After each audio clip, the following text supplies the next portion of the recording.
नमस्कार, बहुत स्वागत है आप सबका। मैं हूं पुनीत पाठक और आज एक ऐसा विषय लेकर आए हैं जो आपसे हमसे डायरेक्टली सीधे तौर पर जुड़ा हुआ है। ये हम सब जानते हैं कि आजकल ज़्यादातर हाथों में, हमारे हाथों में स्मार्टफोन्स हुआ करते हैं और स्मार्टफोन अगर आपके पास है तो आपके पास में कुछ ऐप हैं जो निश्चित तौर पर उनमें इंस्टॉल होते हैं, जिनका इस्तेमाल हम रोज़ाना अपनी दिनचर्या में करते हैं। और ऐसा ही एक ऐप है व्हाट्सएप, जो एक मैसेज पहुंचाने का एक मंच था, लेकिन अब इस पर बहुत सारी चीज़ें आदान प्रदान होने लगी। इसके द्वारा आप ऑडियो क्लिप्स को, इसके द्वारा आप तस्वीरों को, वीडियोस को साझा करते हैं, कई डॉक्यूमेंट्स भी साझा करते हैं और अब बहुत सारे लोगों का, एक बड़े वर्ग का ये डेली रूटीन का हिस्सा बन चुका है। लेकिन व्हाट्सएप ने कुछ ऐसे चेंजेस किए हैं पिछले दिनों, कुछ ऐसी अनुमतियां मांगी हैं जिसको लेकर विवाद खड़ा हुआ। तो आज इसी अहम विषय पर हम बातचीत करेंगे। व्हाट्सएप हर किसी की ज़िंदगी से आज जुड़ा हुआ है। हर तरह की बातें, ऑडियो हो, वीडियो हो, चैट्स हो और इसमें पर्सनल चैट्स हैं, ये सब कुछ साझा होती हैं। आजकल प्रोफेशनल वर्क के लिए इसके ग्रुप्स बनकर इस्तेमाल होते हैं, मगर व्हाट्सएप यूज़र के निजी मैसेजेस सर्च इंजन पर कथित तौर पर लीक होने की खबरों को लेकर एक बड़ा बखेड़ा खड़ा हो चुका है। व्हाट्सएप की नई पॉलिसी में यह कहा गया कि व्हाट्सएप आपकी हर इंफॉर्मेशन को अपनी पेरेंट कंपनी फेसबुक के साथ में शेयर करेगा और इस पॉलिसी के लिए लोगों से उनकी अनुमति मांगी जा रही।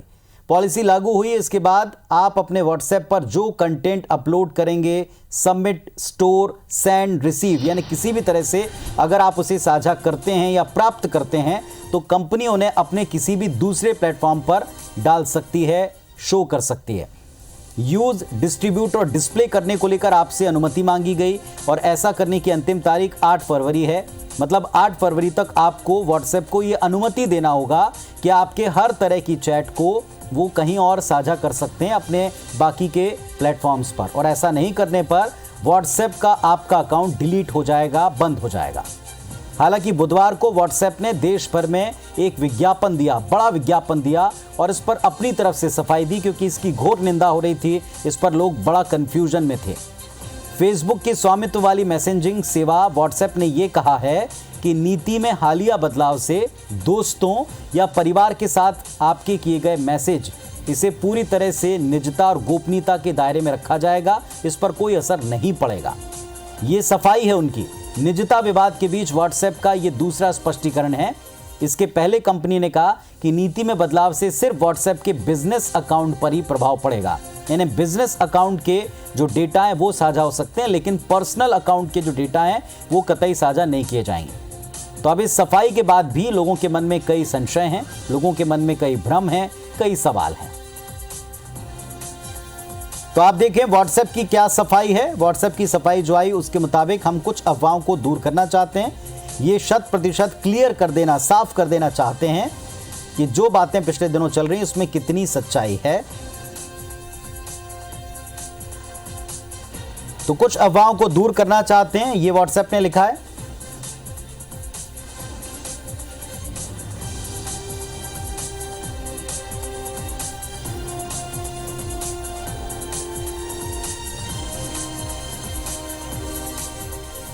तो व्हाट्सएप ने सफाई दे दी, लेकिन व्हाट्सएप की सफाई के बावजूद कई सारी शंकाएं और सवाल हैं लोगों के मन में, जिनका जवाब जानना चाहते हैं। और कई सारे लोगों ने तो व्हाट्सएप के विकल्प तलाशने शुरू कर दिए हैं और अब ऐसे विकल्प भी आपको बताए जा रहे हैं कि अगर व्हाट्सएप को आप एक्सेप्ट नहीं करते, उसकी नई टर्म को आप एक्सेप्ट नहीं करते, उनकी नई शर्तों को अगर आप नहीं चाहते पालन करना, तो आप इन विकल्पों की तरफ जा सकते हैं। चलिए, हमारे साथ में एक एक्सपर्ट जुड़ रही हैं, मोनाली गुहा, जिनसे हम जुड़ेंगे और सीधे तौर पर चर्चा करेंगे। मोनाली गुहा साइबर एक्सपर्ट हैं, इस दिशा में लंबे समय से काम कर रही हैं। ये और इनकी पूरी टीम मिलकर लोगों को अवेयर करती है कि कैसे आप इन ऐप्स का या सोशल मीडिया का या इंटरनेट का इस्तेमाल करें, और इनसे लगातार कोई भी शंका, किसी भी तरह के सवालों का हम जवाब लेने की कोशिश अक्सर करते हैं जब इस तरह की दिक्कतें आती हैं। मोनाली, स्वागत है आपका। और साइबर एक्सपर्ट के तौर पर आज आपकी ये जो कन्वर्सेशन है ये बहुत सारे लोगों को बहुत काम आएगी। सो थैंक यू, पहले से आपको धन्यवाद देते हैं। पहला सवाल ये है कि ये नई टर्म किस तरीके से, जिस पर दो बार व्हाट्सएप खुद सफाई दे चुका है, लेकिन फिर भी लोगों के दिमाग में ये कन्फ्यूजन, ये भ्रम या ये शंका बैठ गई है कि उनका डेटा अब सार्वजनिक हो सकता है, कम से कम उनके जो बाकी के प्लेटफॉर्म्स हैं उनके ऊपर। कितनी सच्चाई है इसमें? इसमें ज़ाहिर तौर पर शंका की गुंजाइश तो पूरी बनती है, बिकॉज़ ये शायद पहली ऐसी कंपनी है जो इस तरह से अपनी टर्म्स एंड कंडीशंस थोप रही है। जनरली जो भी कंपनीज़ हम इस्तेमाल करते हैं, चाहे एप्लीकेशन के फॉर्म पर करें, चाहे वेबसाइट के फॉर्म पर करें, वो हमसे अनुमति लेती हैं, अलाउ या फिर डिनाई करने का ऑप्शन देती हैं कि हम चाहे तो अलाउ करें, हम चाहें तो उस चीज़ को डिनाई कर दे। लेकिन व्हाट्सएप का साफ तौर पर कहना है कि अगर आपको हमारी सर्विसेज आगे इस्तेमाल करनी है तो आपको ये टर्म्स एंड कंडीशंस एक्सेप्ट करनी पड़ेगी, और यदि आप नहीं करते हैं तो आप फिर आगे 8 फरवरी के बाद हमारी सर्विसेज इस्तेमाल नहीं कर पाएंगे। जो कि सीधे तौर पर ये बता रहा है कि कुछ तो ऐसा है जो कि ये चाहते हैं कि इम्प्लीमेंट हो और पूरे भारत पर हो, और न केवल भारत पर। इन्होंने नॉन यूरोपियन कंट्रीज के साथ भी इस तरह की डीलिंग की है। आपने देखा होगा टर्म्स कंडीशंस में लिखा था, यदि आप नॉन यूरोपीय देशों से बिलोंग करते हैं तो सीधे तौर पर जिन देशों में इस तरह की डेटा यूजेज के लिए कड़े कानून हैं, उन देशों पर इन्होंने अपनी इस तरह की टर्म्स एंड कंडीशंस को थोपा नहीं है। और चूंकि भारत भी उन्हीं में से एक ऐसे देशों में से है जहां पर नियम कानून तो है, लेकिन कई कड़े नियम कानून नहीं है, खासतौर पर साइबर वर्ल्ड के लिए। और इसी बात का फायदा ये यहाँ पर उठा रहे हैं। पहले तो ये नॉर्मली डेटा जनरली लेते ही थे, और बट अभी यहाँ पर इनका ये कहना है कि अब हम इसका बिजनेस पर्पज से इस्तेमाल कर सकते हैं, अगर हम शॉर्ट टर्म में समझे तो। अब आप भी ये चीज नोटिस कीजिएगा, जनता ने भी ये चीज नोटिस की होगी कि व्हाट्सएप पर अभी तक एडवर्टीजमेंट्स नहीं आते थे। ये बिजनेस पर्पज की बातचीत कर रहे हैं, संभव है कि अब आपने जो भी कन्वर्सेशन करेंगे या जो भी आपकी सर्च हिस्ट्री रहेगी, ये उसको नोट करेंगे, एंड देन उसके अकॉर्डिंग आपको हो सकता है कि एडवर्टीजमेंट्स हैं जैसे अदर एप्लीकेशंस पर आते हैं। और जाहिर तौर पर जब इनका कहना है कि ये अब आपका कुछ और डेटा भी एक्सेस करेंगे, जैसे कि अब लोकेशन की बात आ रही है, कुछ कहीं ना कहीं सर्च हिस्ट्रीज वगैरह की, आपके टाइम जोन की, भाषा की, तो ये कहीं ना कहीं एक तरीके से हम ये कह सकते हैं कि आप सर्विलेंस एक तरीके से कहा जा सकता है बिजनेस के फॉर्म पर। ये अपनी पेरेंट कंपनी के साथ डेटा शेयर करेंगे, जो कि अपने बिजनेस पार्टनर्स के साथ शेयर कर सकती है। मतलब सीधे तौर पर हम अगर इस कंडीशन को अगर कंपेयर करें तो ये बिल्कुल ईस्ट इंडिया कंपनी जैसे ही सिचुएशन है। वो बिजनेस करने आए थे और गुलाम बनाकर चले गए। ये भी वही करने की कहीं ना कहीं कोशिश कर रहे हैं। इनको पता है कि साइबर वर्ल्ड पर अभी इतने कड़े नियम कानून नहीं है, तो इन्होंने पहले तो हमको अपनी सर्विसेज की आदत लगा दी कि व्हाट्सएप के यूजर सबसे ज्यादा हो जाएं, और जब यूजर्स हो गए, जब उनको उनकी आदत लग गई है, तो अब ये कह रहे हैं कि अगर यूज करना हो तो आपको हमारे टर्म्स एंड कंडीशंस तो माननी पड़ेगी। दो तरह की शंकाएं आपके जवाब से और इसमें आगे बढ़ती हैं। मैं चाहता हूं आप इसको और थोड़ा क्लियर करें मृणाली। पहली बात ये कि जो डेटा आप किसी से पर्सनल चैट में या किसी से भी चैट में, चाहे वो फोटो के फॉर्म में, वीडियो, ऑडियो, जो आप शेयर करते हैं, क्या उसका इस्तेमाल ये अपलोड करके कहीं और कर सकते हैं, या ये उससे आपकी चॉइस, लोकेशन और बाकी की चैट के द्वारा की गई कॉन्वर्सेशन के आधार पर आपको ऐड दे सकते हैं? किस तरह का खतरा है, या दोनों तरह का है? मेरे हिसाब से तो दोनों तरह का खतरा संभव है, क्योंकि एक पहले भी इस तरह का केस हो चुका है काफी पहले टिंडर के साथ में। उस समय पे भी यही होता था कि आप टर्म्स कंडीशन एक्सेप्ट कीजिए और फिर आप हमारा एप्लीकेशन यूज कीजिए। एक विदेशी महिला ने अपने ही देश के कोर्ट में अप्लाई किया इस चीज को लेकर, जब उस महिला के पर्सनल चैट्स को, फोटोग्राफ्स को एडवर्टीजमेंट में यूज किया जा रहा था, जिससे उसकी निजी जिंदगी खराब हो रही थी। तो जब कोर्ट में ये केस गया तो वो महिला केस हार गई, और कंपनी का एकमात्र कहना था कि हमने तो आपको टर्म्स एंड कंडीशंस में बताया था कि हम आपके डेटा का इस्तेमाल अपने बिजनेस पर्पस के लिए कर सकते हैं। तो ये कहीं ना कहीं एक सीधे तौर पर उदाहरण है कि जब ये चीजें विदेशों में पहले हो चुकी हैं तो ये भी एक अलार्मिंग बेल है इंडिया के लिए। दूसरी बात ये है कि हमारे डेटा का बिजनेस पर्सपेक्टिव से ये इस्तेमाल कर सकते हैं, तो डेफिनेटली कर सकते हैं। ये कुकीज के थ्रू होता है जनरली। आपने देखा होगा कि अभी इनके नए टर्म्स एंड कंडीशंस में आ रहा है कि काफी कुछ हमारी इंफॉर्मेशन और एक्सेस करेंगे जो पहले नहीं करते थे। साफ तौर पर हम जब कोई चीज सर्च करते हैं, हर एक आम यूजर नोटिस करता है कि अगर उसने गूगल किया नया मोबाइल फोन या टेबल, चेयर, कुछ भी, तो उसका एडवर्टीजमेंट सोशल मीडिया पर दिखता है। तो सिमिलरली ये जो हो पाता है कुकीज के माध्यम से होता है। एक तरीके का कंप्यूटर हमारा कीवर्ड्स कुछ एक अपने कंप्यूटर के डेटा के फॉर्म पर स्टोर करता है, और उसके हिसाब से हमको वो एडवर्टीजमेंट्स थ्रो करता है। लेकिन इस चीज के लिए जो बिचौलिया कंपनीज होती हैं, उनको अच्छी खासी रकम मिलती है एडवर्टीजमेंट कंपनीज की तरफ से, और फिर जब हम परचेस करते हैं तो कहीं ना कहीं कुछ ना कुछ एक शेयरिंग अमाउंट भी मिलता है। कुछ इसी तरह से हो सकता है कि ये कंपनीज भी आगे प्लान कर रही हूँ, क्योंकि ये जो हमारा व्हाट्सएप है सीधे तौर पर फोन नंबर से जुड़ा हुआ है, तो ये अब काफी ज्यादा रिस्की हो गया, क्योंकि अब ऑलरेडी भारत में बहुत ज्यादा साइबर क्राइम बढ़ गए हैं। कॉलिंग को लेकर व्हाट्सएप पर भी बहुत सारे कॉल के जरिए फ्रॉड हो रहा है, ओटीपी के जरिए तो हो ही रहा है। और अभी थोड़े समय पहले ही व्हाट्सएप ने इसमें पेमेंट का फीचर सामने इंट्रोड्यूस किया था। काफी लोगों ने अपने पेमेंट अकाउंट को इससे जोड़ा भी है। अब चूंकि हमने व्हाट्सएप पे पेमेंट अपनी डिटेल्स भी जोड़ दी, तो कहीं ना कहीं इस डेटा की भी ओनरशिप उनके पास चली जाती है, जो कि सीधे तौर पर रिस्की है। इसमें एक सबसे बड़ा रिस्क जो नज़र आता है मोनाली, वो ये है कि व्हाट्सएप के ऊपर आप कई बार चाहे प्रोफेशनल या पर्सनल, कई दफ़ा आप अपने बैंक अकाउंट्स के डिटेल्स भी शेयर करते हैं। जब आप कहीं बाहर हों और घर पे कोई पेपर्स हों तो आप इस तरह की जानकारियां भी साझा करते हैं। तो क्या ये ख़तरा भी है कि उनको ये किसी और प्लेटफॉर्म पर डालें और वहाँ से इसका मिसयूज़ होना शुरू हो जाए? कि आपकी बातों से हम ये भी अर्थ निकालें कि इससे अब आपका जो कम से कम इस तरह का डेटा है उसे फ़ौरन हटाना चाहिए या इससे अलग हटना चाहिए? देखिए, ये बिल्कुल संभावना तो पूरी बनती है क्योंकि किसी भी चीज़ को 100% सिक्योर तो बिल्कुल नहीं कहा जा सकता। और एक और चीज़ मैं लोगों को बता दूँ कि एंड टू एंड एन्क्रिप्शन के लिए बहुत सारे मिसकंसेप्शंस हैं लोगों के मन में। एंड टू एंड एन्क्रिप्शन का मतलब ये होता है कि जब आप बात कर रहे होते हैं, तब आपके और आप जिनसे बात कर रहे हैं, उनके बीच में ये जानकारी सुरक्षित रहेगी उस चैनल के बीच में। लेकिन जब इसका लोकल डेटाबेस बैकअप बनता है या आप उसे अपनी ड्राइव पर लोड करते हैं, तो आप देखिएगा पुराने चैट वापस से आ जाते हैं, यानी कि सिस्टम पर वो चीज़ें एन्क्रिप्टेड फॉर्म पर नहीं रहती हैं। अगर वो एन्क्रिप्टेड रहेंगी तो आप उनको पढ़ नहीं पाएँगे। यानी कि ये एक सुरक्षित वे में आपका डेटा ज़रूर भेज देते हैं। लेकिन यहाँ पर ज़रूरी ये भी है कि एक बात शायद आपको कोई नहीं बताएगा, जो बीइंग अ एक्सपर्ट मैं यहाँ पर शेयर कर सकती हूँ, चाहे कोई भी एप्लीकेशन हो। मैं ये केवल व्हाट्सएप या फेसबुक के कॉन्टेक्स्ट में नहीं कह रही हूँ। कोई भी एप्लीकेशन जो हम अपने फ़ोन पर इंस्टॉल करते हैं, ये जब हमसे एक्सेस परमिशन माँगते हैं, तो हम इनको केवल डेटा का एक्सेस नहीं देते, सर्विसेज़ का भी एक्सेस देते हैं। जैसे कि फॉर एग्ज़ाम्पल, यदि कोई एप्लीकेशन हमसे हमारा कैमरा एक्सेस करने के लिए माँगती है, हमारी कॉन्टैक्ट लिस्ट एक्सेस करने की परमिशन माँगती है, कॉल एक्सेस करने के लिए परमिशन माँगती हैं, एसएमएस रीड करने की परमिशंस माँगती हैं। तो ऐसा नहीं है कि जब उनका कोई एसएमएस आया तभी वो रीड करेंगी, या जब हम कोई फ़ोटो अपलोड करेंगे तभी वो देख पाएँगे। हमने उनको अपनी सर्विस के लिए सामने परमिशन दी है। कभी भी इस तरह की ये अपनी सर्विसेज़ का इस्तेमाल कर सकते हैं, जो कि संभव है कि करते भी हों। मैं किसी पर्टिकुलर कंपनी का नाम लेकर ये नहीं कह रही हूँ। एक एग्ज़ाम्पल यहाँ पर मैं एक और बता दूँ इसी चीज़ के लिए। काफ़ी पहले न्यूज़ आई थी कि एक दंपत्ति का वीडियो, उनके बेडरूम का वीडियो वायरल हुआ था, और जब इन्वेस्टिगेशन की गई तो पता चला कि उनका जो स्मार्ट टीवी था, उससे ये वीडियो वायरल हुआ है। तो अब आप सोचिए, स्मार्ट टीवी खुद से तो इतना स्मार्ट नहीं है कि चीज़ें रिकॉर्ड कर लेगा, कोई ना कोई तो उसको ऑपरेट कर रहा होगा। तो जो एप्लीकेशंस इनमें डली होती हैं, इनसे हम रिमोट कमांड दे सकते हैं, और ये सबसे बड़ा खतरा हो सकता है यदि हमारा डेटा किसी ऐसी कंपनी के पास जा रहा हो जिसका सर्वर एक तो यहाँ ना हो, दूसरा हमारे पास जब कोई कड़ी सुरक्षा पॉलिसीज ना हो, तो हर इंडिविजुअल को खतरा है। आप कोर्ट में अगर आगे जाते हैं तो किस पक्ष को लेकर लड़ेंगे, किस बात को लेकर लड़ेंगे? ये तो टर्म्स एंड कंडीशंस एक्सेप्ट करवा ही रहे हैं कि अगर आप यूज करना चाहते हैं तो आप एक्सेप्ट कीजिए। चलिए, ओवरऑल अब सारी बातों का, अब आपकी बातें सुनने के बाद वाकई इन सब चीज़ों की गंभीरता और थोड़ा डर लग रहा, थोड़ा खतरा और महसूस होता है। क्या आप एक्सपर्ट के नाते कहेंगे इन टर्म्स एंड कंडीशन को क्या एक्सेप्ट करना चाहिए, नहीं करना चाहिए?